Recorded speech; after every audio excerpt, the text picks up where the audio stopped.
video earlier this week showing you guys the Spec MX-5, walking you through what the plans were for it, and kind of showing you guys some of the parts that we have for it. We are going to pull the engine out, so that's going to be a fun undertaking here. As we showed you guys last week, we have a Spec turnkey engine from Mazda and Roush put in there, so this one has got to go. So if you guys have watched any of our other videos, you know that normally we pull engines out the top with the trans. We've been able to do that on our cars because our front clips are removable. It is not on this car, so we are going to be dropping the subframe. So that'll be the first time that Kevin or I has done that. It'd be interesting to do it that way, but supposedly that's the easier way of doing it anyway if you have a two-post lift. So hey, we're gonna learn something hopefully easier. But we are test fitting the raised wheels to make sure that they fit the wheel studs that are on there so that we don't need to order extended wheel studs. So we're gonna make sure, we did measure, just a side note, since we are doing the RX-8 hub upgrade, we did measure to make sure that the wheel studs are the same length on the RX-8 hubs as they are on the MX-5 hubs.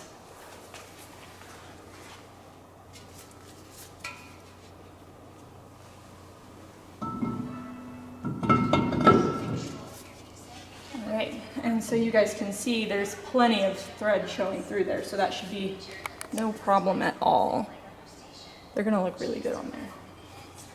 It's gonna like really change the way the car looks. And the livery. Exciting! And the under tray, you can see all of these lovely fender clips.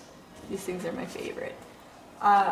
Removing all of those so that we can get to the bumper and get the bumper off of the car, and then we'll start draining all the fluids that we need to drain, and we will go from there.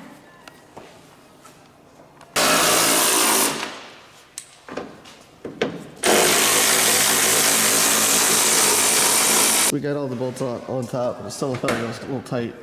So I looked at the grill and there's a little hidden piece in the grill that seems to be hiding some bolts. Tricky. I'm sure there's more. Extension. Okay, so I think we have every bolt on the bumper off. There's 3 bolts on each side that connect the bumper to the fender in here underneath the fender liner. This fender liner is like glued in and pretty tight, like it doesn't want to move much, so you're going to have to kind of pull it out of your way to get to that. Make sure you get the connectors for the fog lights and the turn signals, and then you've got your 2 kind of sneaky bolts here hidden in the grill, your obvious bolts up top, and all your 8 mils that attach the under tray down here. And once you get all of those, this thing should come right off. So, okay. Off she comes. So, there we go. All right, so we're draining the coolant out of the car. We're gonna drain the oil out of the oil cooler in a minute here. That's this line here.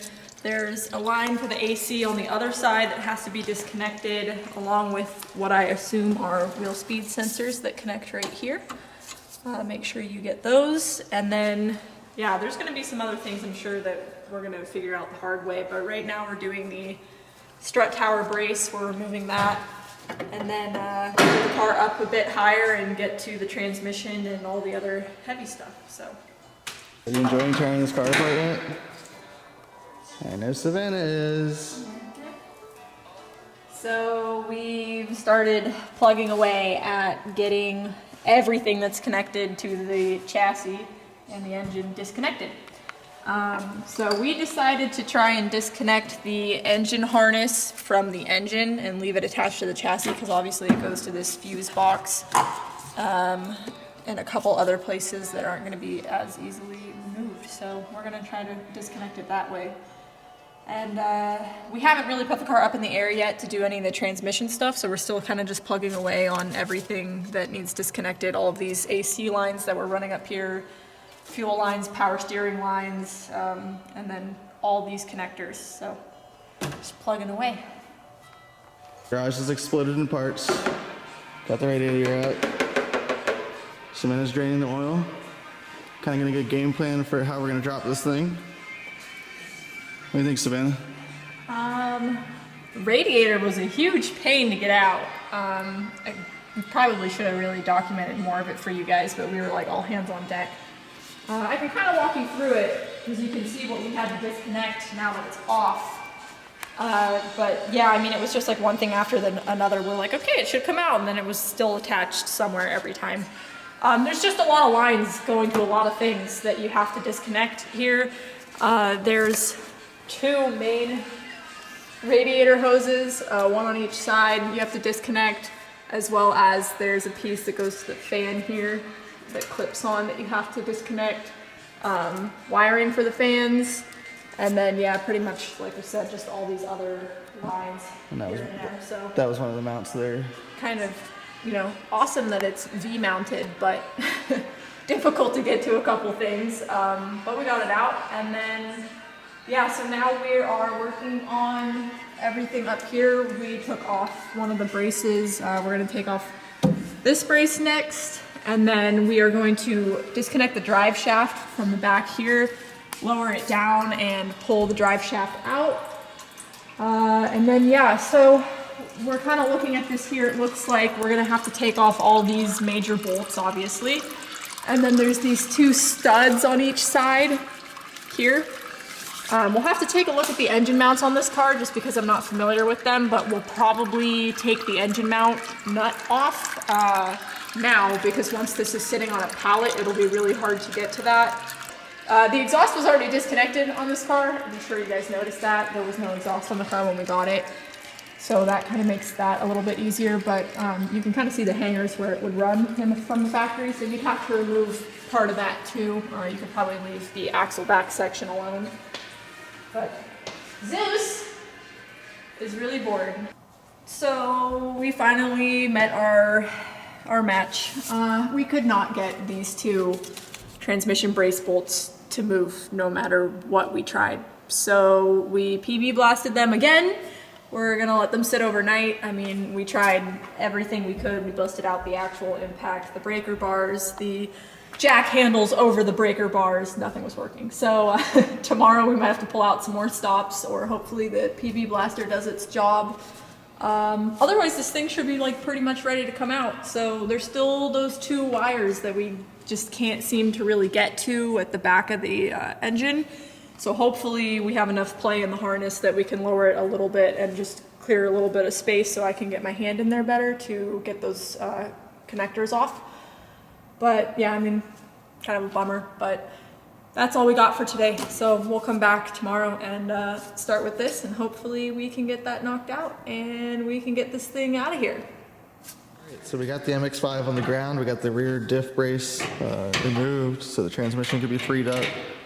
Got all the bolts removed. Savannah is now removing the final bolt or nuts on the studs here so that we can drop the subframe. Yesterday we went through everything and PB blasted all the bolts and kind of made sure that we could break them loose with impact, so that way when we came back we could do it with normal tools. There's one. 3 more to go. Yeah, the other one is the really long one.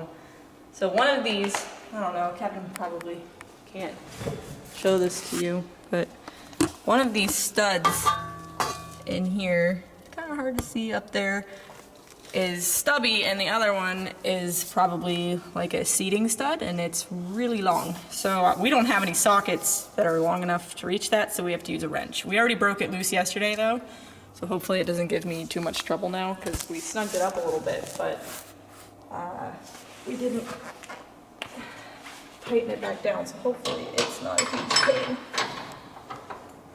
Probably will be. No, it's loose. Yeah, it's fine. Alright, so once she gets that side loose, we're going to do the other side, and then we're going to raise the car, the chassis I should say, up a little bit, and then hopefully that will move the engine down some, and we can free up some room to get to a couple of things in the back. At least that's the plan. I'm sure there's plenty of other crap we're forgetting though. We're gonna find out. Working on stock cars sucks. we were able to get all the wire and harness off, kind of like we talked about. The stuff at the back of the engine was a bit easier to get to once we separated the chassis from the engine a little bit. We did forget to do the steering column, so don't forget to do that. We just now got it off. You guys can probably see this down here. I actually got a screwdriver and wedged it into the little split where the bolt goes through on that, and used a hammer and just kind of tapped it in there, and that helped free that up just enough to get the steering column out of there. Otherwise, it did not want to move anything we tried to do. So that's not too bad. I think we have everything off. So yeah, we pretty much just have the transmission braces just sitting on some wood at the back of the car near the diff back here. And as you can see, the subframe is on a roll-around cart. So we're so slack because I'm sure there's something else holding this thing in still. So does it look good? Does it look like? Yeah. I'm gonna put the camera down. Savannah and I at this point have probably said to each other, I think it's ready to come out about 12 times. Yeah. We are finally, I think, clear of everything. It had many different plugs and things like that we needed to take off. We didn't know. I think we're clear. We've already cleared the studs, as you can see. So the engine is on the ground right now. We're just trying to make sure we don't yank any wires or anything with us. I think we're clear though. If you want to do the honors. Yeah. Famous last words. It doesn't look like there's anything on the transmission side of things that's connected to the top. I think we're good. Never gonna get this 10 mil back. Nope, yeah, let's get all the tools off step.